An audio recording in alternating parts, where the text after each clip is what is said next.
Good evening, and welcome to Midnight Radio Tales. I'm your host, bringing you stories from a time when the airwaves carried dreams, mysteries, and the echoes of forgotten voices. Tonight, we journey back to the golden age of radio theater, where imagination painted pictures more vivid than any screen. These are tales inspired by the classic magazines of the 1950s and 60s, stories of love, mystery, and the human heart. So dim the lights, settle into your favorite chair, and let your mind wander to a world where every whisper holds a secret and every story has the power to transport you.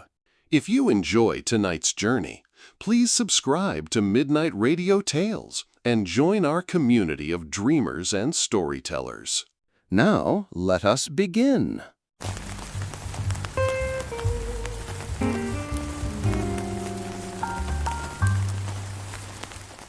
Chicago, October 1955. Rain drummed against the city's rooftops with the persistence that makes people hurry home to warmth and comfort. But for Detective Frank Collins, this rainy evening marked the beginning of one of the most puzzling cases of his career. A case that would lead him into a world of dance, passion, and betrayal.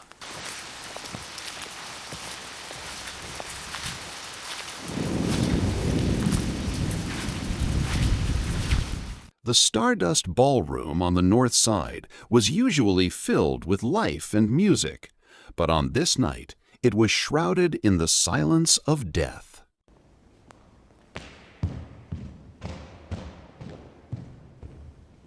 Half past 1 in the morning. The last patrons had long since gone home, taking with them memories of waltzes and foxtrots. Detective Collins stood at the entrance to the ballroom, watching raindrops stream down the large windows. Detective Collins, here's what we have.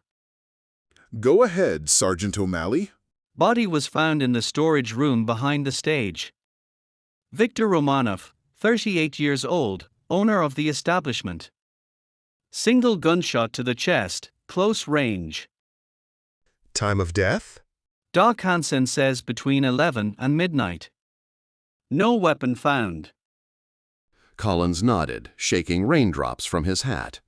He knew Romanov by reputation, a former dancer from Russia, a man who had turned his passion into a successful business. But now his last dance had been danced.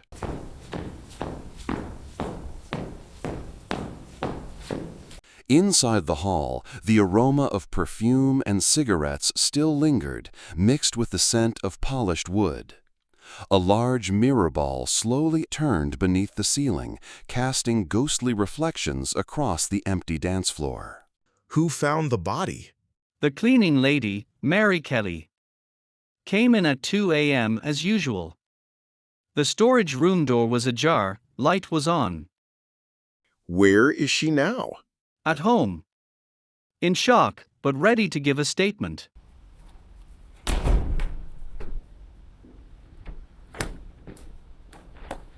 The storage room was packed with boxes of records and sound equipment. Victor Romanov lay between two shelves, arms spread wide. Next to the body lay a broken record. Moonlight Serenade by Glenn Miller. Interesting choice for a final song. Safe wasn't broken into, money's still there. Rules out robbery. Collins knelt beside the body. Romanov was dressed in his usual evening suit, dark blue, impeccably pressed. Gold watch gleamed on his wrist. What was the killer looking for, if not money? Tell me about last evening, Sergeant. Regular Saturday program. Live music until 11, then records. Good crowd. Romanov danced with ladies who came without escorts. Did anyone notice anything unusual? The bartender says around 10:30, some elegant lady in a black dress and hat with a veil approached Romanov. Description? Tall, slender, well-dressed. Couldn't see her face clearly because of the veil. Spoke with a slight accent. In the detective's mind, the first pieces of the puzzle began to fall into place. An elegant lady with an accent, a broken record, and the photograph of a beautiful woman he'd noticed on the shelf. Who's this woman in the photograph? Natasha Volkova. His former dance partner. Now Mrs. Stanford, wife of a wealthy businessman. I need to speak with her.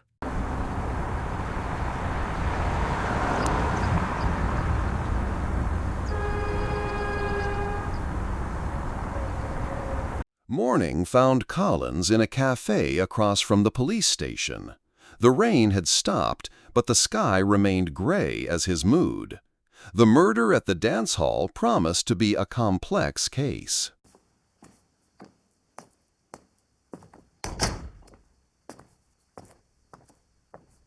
Detective, I have new information about Romanov's finances.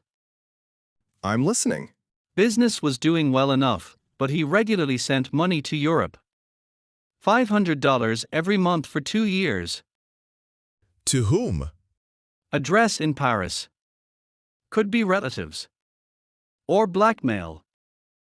$500 a month was serious money in 1955. Collins decided to start with questioning the witnesses.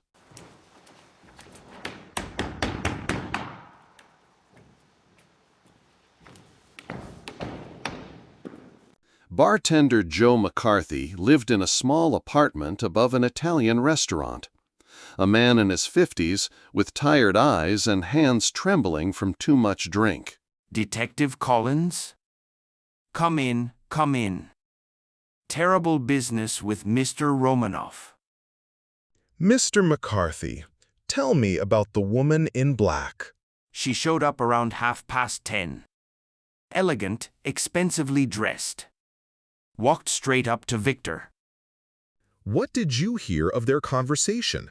Music was playing loud, but I could see Victor was surprised at first, then upset. The woman spoke quickly, gestured a lot. How long did they talk? 5 minutes, no more. Then she turned and left.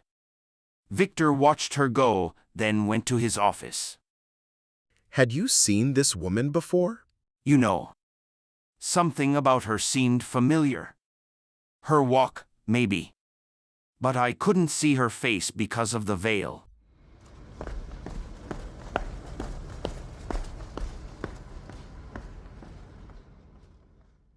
The next witness was cleaning lady Mary Kelly, a woman in her 40s, worn down by life but with kind eyes.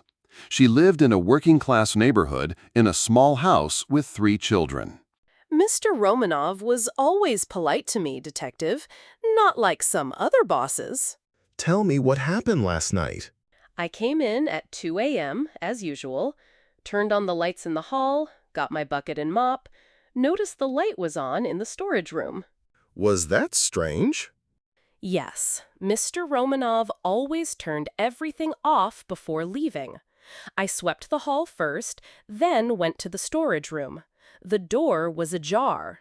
Did you notice anything unusual? There was a program on the floor in the hall. Usually, Mr. Romanov made sure everything was cleaned up. And in the ashtray on his desk was a half-smoked cigarette with lipstick. Did Romanov smoke? Never. He said it was bad for a dancer's breathing. Another detail that didn't fit the picture. A cigarette with red lipstick. The woman in black. Pieces of the puzzle slowly coming together.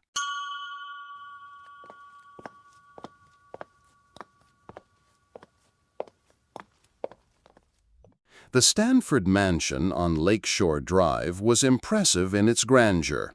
A 3-story red brick building overlooking Lake Michigan.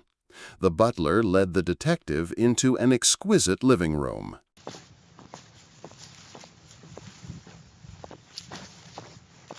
Natasha Stanford was even more beautiful than in the photographs.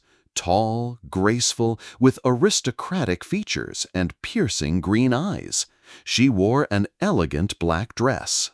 Detective Collins. I heard about the terrible tragedy. Victor was a special person. Mrs. Stanford, when did you last see Victor Romanov? It was several months ago. A chance meeting downtown.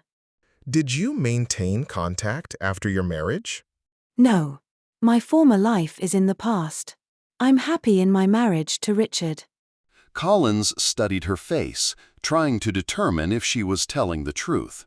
There was tension in her voice. Mrs. Stanford, where were you last evening between 11 and midnight? At home. With my husband. We had dinner, then listened to the radio in the living room. Tell me about your relationship with Victor. We were young. After the war, in Paris. Everything seemed possible. Victor was a talented dancer, a passionate man. But you left him. We had different ideas about the future. He wanted to stay in the world of dance forever. I dreamed of stability, family, a home.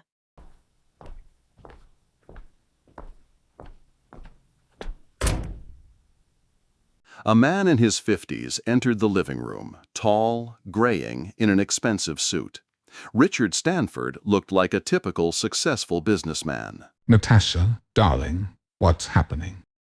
Who is this gentleman? Detective Collins, Chicago Police. I'm investigating the murder of Victor Romanov. That Russian dancer. What does he have to do with my wife? Mr. Stanford, can you confirm that your wife was home last evening? Of course. We spent a quiet evening at home. Had dinner, listened to a radio show from 7 to 11. Collins noticed some silent exchange of glances between the spouses. Two rehearsed answers, too tense an atmosphere. Mrs. Stanford, I must ask directly, were you at the dance hall last evening? No. I told you I was home with my husband. The answer came too quickly, too sharply. The detective sensed she was hiding something.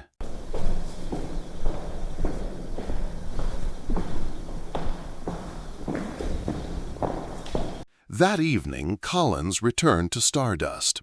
The hall was empty and gloomy, only emergency lighting casting long shadows across the dance floor. He went to Romanov's office behind the stage.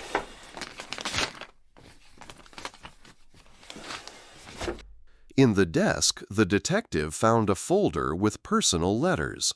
Most were in Russian, but several in English from Anna Romanova in Paris. Dear Victor, the doctors say I need surgery. $5,000. This is my last chance. Anna was Victor's sister, ill with tuberculosis. Those $500 a month went to her treatment. But the most interesting find was an envelope under a stack of bills. Victor, I must see you. This concerns our past. Meet me at the hall Saturday at 11:30. N. The note was dated yesterday. Natasha had lied. She was not only at the hall, but had arranged the meeting herself.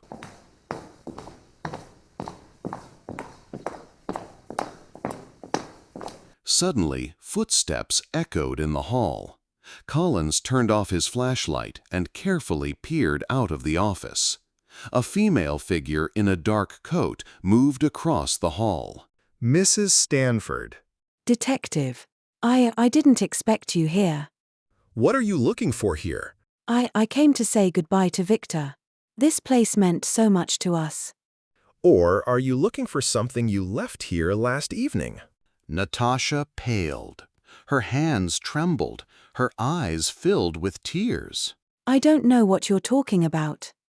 I have your note, Mrs. Stanford, the one where you arranged to meet Victor. My God. Tell me the truth. What happened last evening?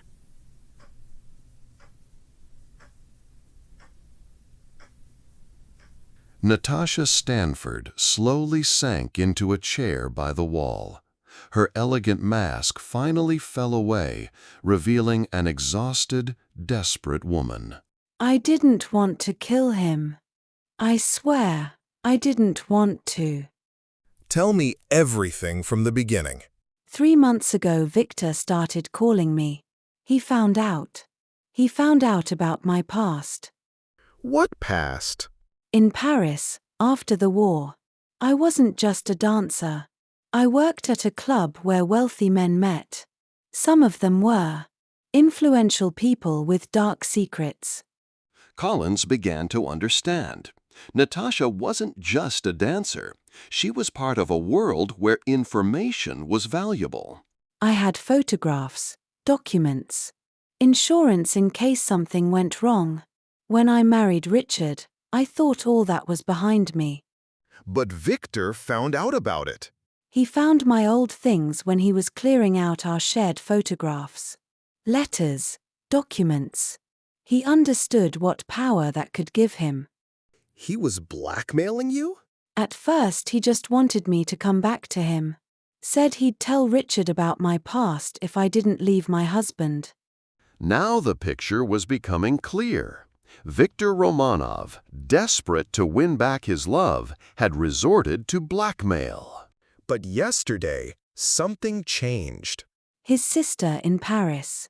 She needed money for surgery. $5,000. Victor said if I didn't give him the money, he would not only tell Richard about me, but sell my documents to other people. People who could use them against your former clients. Yes. It would destroy not only my life, but the lives of many innocent people. Their families, children. Natasha stood and walked to the window, looking out at the dark lake. I came to the hall to beg him. I offered him all my savings, $3,000. But he said it wasn't enough. And then you shot him. I had a gun in my purse. Richard insisted I carry it for protection. When Victor refused to take the money and threatened. I don't remember how it happened. She took a small pistol from her purse and placed it on the table. After the shot, I was in shock. I saw the broken record, our favorite song. Moonlight Serenade. We danced to it in Paris. You took the documents from the safe? Yes. Burned them at home. Now no one will be hurt. Collins slowly approached her, taking out handcuffs. Natasha Stanford, you're under arrest for the murder of Viktor Romanov. You know, detective. In a way, I'm glad it's over. Living with that secret was worse than death.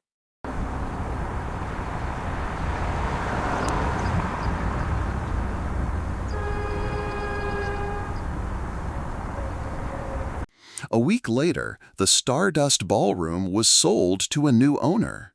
Natasha Stanford received 10 years in prison for manslaughter. Her husband filed for divorce, but provided her with the best lawyers. Detective Collins often thought about this case, about how the past can catch up with us at the most unexpected moment, about how love can turn into obsession and desperation into tragedy. The money for Anna Romanova's surgery was found among Victor's belongings. He had sold all his property to help his sister. But it was too late. She died in a Paris hospital, never knowing of her brother's death. Sometimes in life, there are no winners. There are only people trying to survive in a world where the past never lets go and the future remains uncertain, and where the last dance can truly be the last. This was the story of Viktor Romanov's last dance, a story of love, betrayal, and the price we pay for our mistakes.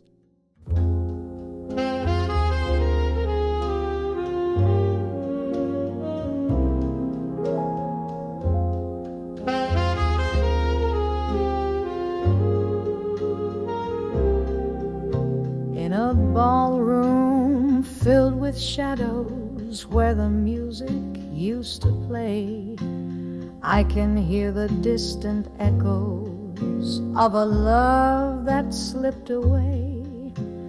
Crystal ball still turns in silence, casting memories on the floor. Every step we took together leads to heartbreak, nothing more. This is the last dance, my darling, the final song we'll ever share. In the moonlight silver calling, I can feel you everywhere. But the music's slowly fading and the lights are growing dim. This is the last dance, my darling, and it's time to say goodbye again. Some mistakes can't be forgiven, some choices can't be undone. When the past comes back to haunt you, there's nowhere left to run. In the silence of the ballroom, where our story came to end, I can hear the final music playing softly once again. This was the last dance, my darling, the final song we ever shared. In the moonlight silver calling, you were always everywhere. Now the music's finally faded and the lights have all gone dim. This was the last dance, my darling, and I've learned to say goodbye again.